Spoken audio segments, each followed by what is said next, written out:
So, two quick important updates at the top of today's show. One, if you didn't see yesterday's show, that is likely because YouTube suppressed it, didn't pop it and recommend it for you because at some point it got suppressed. It's one of the unfortunate things about covering the type of news that I opened with yesterday's show. Those kind of videos get pushed down because it is a mature matter, but it doesn't take away from its importance. So after today's show, definitely check it out. Two, I'm gonna try my best so you don't even feel it. That's a weird thing to say. But for the next 1 to 2.5 months, I'm gonna be extremely overloaded. We're moving from this studio to a new place that my offer has been accepted. I'm very excited about it. I've been busting my butt trying to find a place over the last 2 months so we didn't just kind of get kicked out onto the street. Well, I'm gonna try my best to make sure it does not interfere with the show. I just want to kind of give you that heads up of we're entering rocky territory for the next 2 months. So if there ends up being a day where there is not a show where there should be, I don't think Phil died. Just know that that's a possibility. And if you really want to cover your bases, text me at my number right here. Ooh. Among other things, I always text out important updates with that number. But with that said, welcome back to the Philip DeFranco Show. Hit that like button, otherwise it will absolutely assault your throat. And let's just jump into the news of the day so you can get back to yours. The first thing up today, let's talk about why people are saying that Dr. Seuss is being canceled. So when I first saw the headlines, I was like, did he come out with a new book? Was the book like 1 canceling, 2 canceling, 3 canceling, 4? If your mother has an OnlyFans, she's not a whore.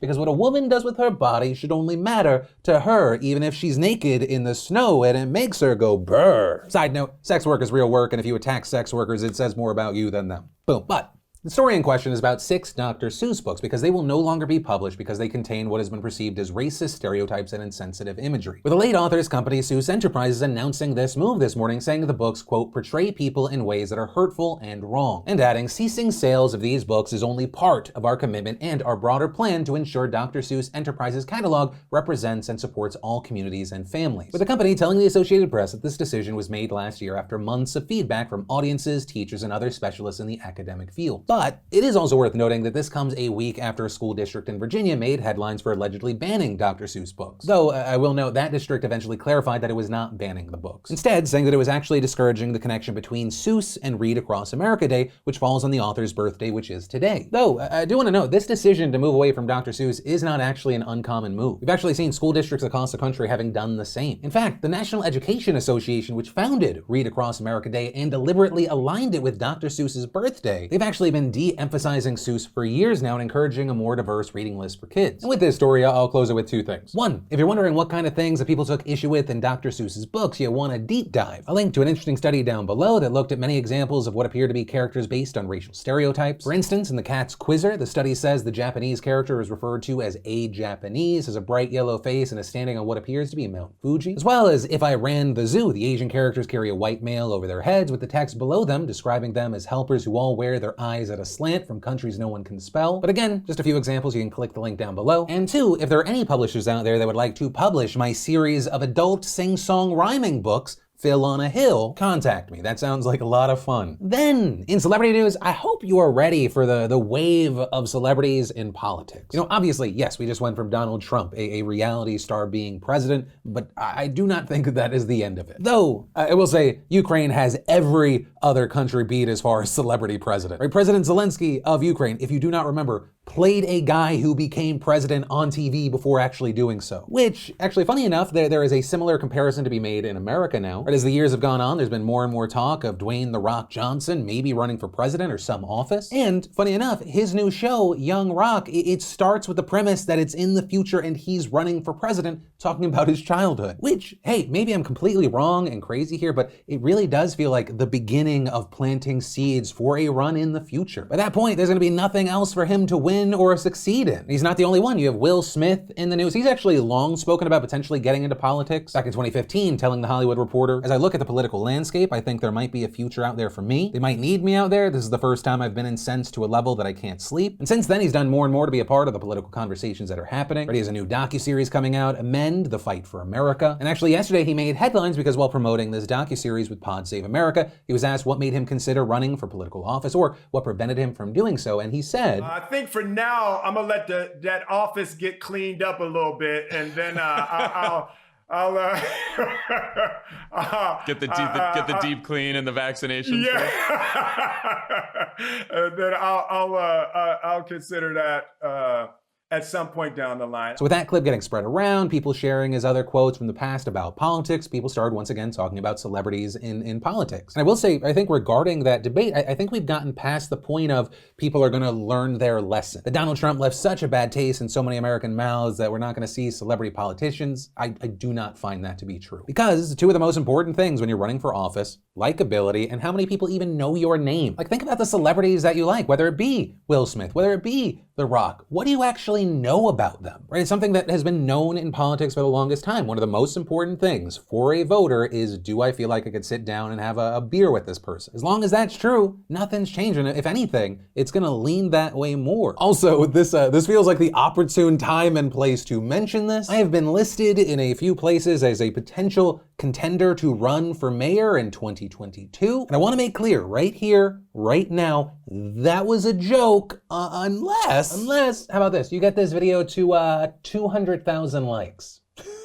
This is my version of that thing on Twitter where people are like, if you get this 100,000 retweets, I'll get this tattoo. You get this video to 200,000 likes, I've run for political office. Why are you running for office, Mr. DeFranco? Peer pressure and memes. But also, honestly, I don't know if I could do a worse job than the last guy if I tried. DeFranco 2022. What's the worst that could happen? A lot of stuff, y'all. Don't do this. I am very comfortable in my life and would like in no way to be blamed for the homeless problem directly. But hey, that's a story, my opinion, and of course now I pass the question off to you. What are your thoughts here? Do you think we're gonna see a continued rise of celebrity politicians? Is that a necessarily bad thing? Is it an okay thing? Any and all thoughts, I'd love to hear from you. But from that, let's take a second to pay some bills and thank the fantastic sponsor of today's show, BlendJet 2. BlendJet 2 is the latest generation portable blender that is 5 times more powerful than its predecessor. It is cordless and USB rechargeable. It's as powerful as a big blender, but you can take this anywhere and blend on the go. You know, I've been opening up a lot more lately about my personal struggles, my personal health and general wellness journey, and I gotta say, having a portable blender is a lot more helpful than I thought. Right, if I'm running behind, like I always am these days, I can just make a quick, delicious breakfast smoothie before filming instead of making way worse choices. And the best part is it is super easy to clean, which is fantastic, because that was always one of my stress points with any blender, but you just fill it with soapy water and you blend. And the BlendJet 2 comes in a variety of colors, holds 16 ounces of liquid, and includes measurement markings on the back for accuracy in your mixing. It's also water resistant, so you can mix a cocktail while relaxing by the pool without a worry.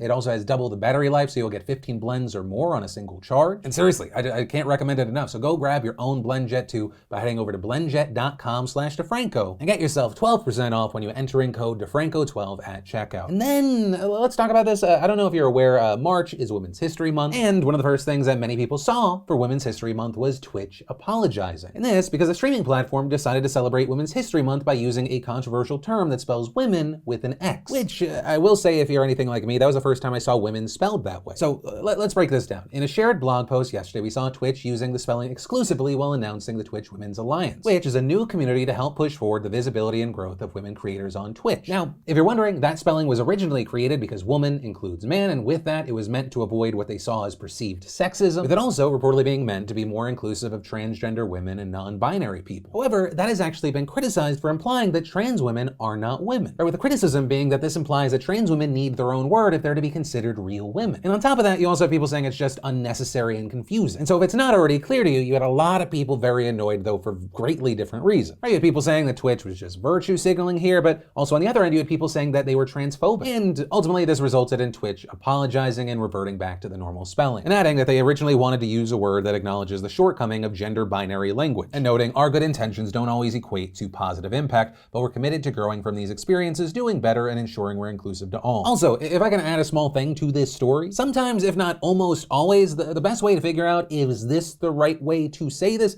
is to ask the person that it is about, that it describes. For example, did you know that according to the people that it is meant to describe being polled, the majority of Latinos do not want to be described as Latinx? Granted, there are actually going to be a number of people that do. The opinions might change over time based off of how it's used, but hopefully the understanding that we can get from a situation like this, other than kind of like dunking on people that maybe did something that wasn't the right thing, is that we could all probably benefit by asking more questions and shutting the fuck up. At least that's the lesson I'm going to try and take away from this story. Then, oh boy, let's talk about this lawsuit out of Texas. Right? Last week we talked about a $1 billion lawsuit being filed against the Texas utility company Griddy. This for charging customers sky-high electric bills for using power during last month's snowstorm. That because Griddy's prices are connected to the wholesale price of electricity in Texas, and usually that's supposed to mean mean low prices for customers, but as demand surged, so did electric bills. But now what we're seeing is Texas Attorney General Ken Paxton filing another lawsuit against the company for similar reasons, with a lawsuit claiming that Griddy downplayed the risk of fluctuating energy prices, with it also noting that a 2019 consumer alert from the Better Business Bureau warned that the use of the term wholesale should not be used unless a business actually owns and operates or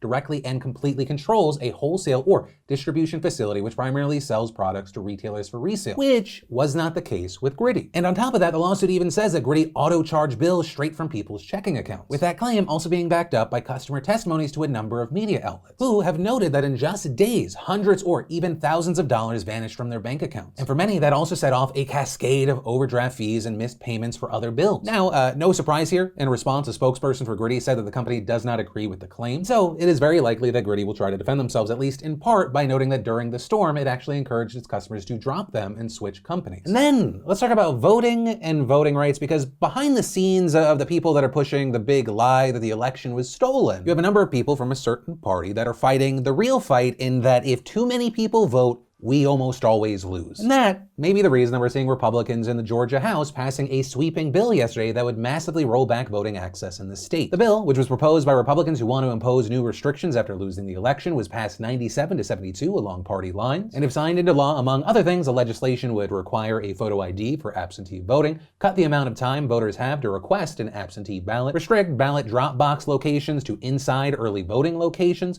shorten Georgia's runoff election period, impose more strict regulations on provisional ballots, prevent the governments from mailing out unsolicited absentee ballot applications to registered voters, ban nonprofit organizations from helping fund elections, almost entirely cut early voting buses that are key to transporting people to the polls, prohibit food and drinks from being distributed to voters waiting in long lines, and finally limiting early voting hours on the weekends. And actually that last part is one of the most controversial provisions. And that is because the Get Out the Vote campaign, known as Souls to the Polls, is widely used by black churches. That initiative has been credited with mobilizing black voters all over the country since the Jim Crow era, but this proposed law would limit events to just one Sunday during the early voting period, which they would, of course, also cut short. Now, Republicans who have pushed for the bill argue that it is necessary to restore public confidence in Georgia's elections and help prevent fraud. But to that, you have Democrats, voting rights organizations, and protesters who gathered out in front of the Capitol to demonstrate against this bill have pointed out that numerous top Republican officials, including Georgia Secretary of State Brad Raffensperger, have said time and time again there was no evidence of fraud in the 2020 elections. And if anything, it was Republicans that hurt public trust in the state's elections by repeating Donald Trump's false claims about election fraud. Even though, as the Atlanta Journal-Constitution notes, legislative Republicans who supported Trump's claims have not contested the results of their own General Assembly elections. And so in part, that's why you have people arguing this is just a very transparent attempt to drive down voter turnout and suppress voters, particularly black voters. Right? Without that exceptional turnout from black voters, Republicans would most likely still control the Senate. Now, as far as what happens next, the bill will be heading to the state Senate, which is also Republican-controlled and already considering its own elections bill that would end no-excuse absentee voting, among other things. And then, of course, it goes to Brian Kemp, who we all know is very sympathetic to voter suppression. But